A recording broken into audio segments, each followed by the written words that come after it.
चढाउँदै उमा चढाउँदै एउटा कटौरी हालेर चढाइदेऊ न म कटौरी चाहिँ चढाइदेऊ उहाँ माथि राख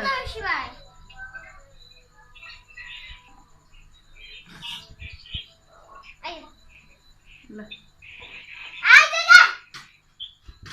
बाबु आऊ यता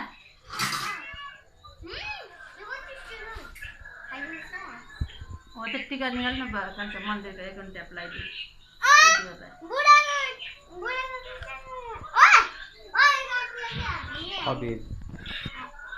टिका क्या टिका माथि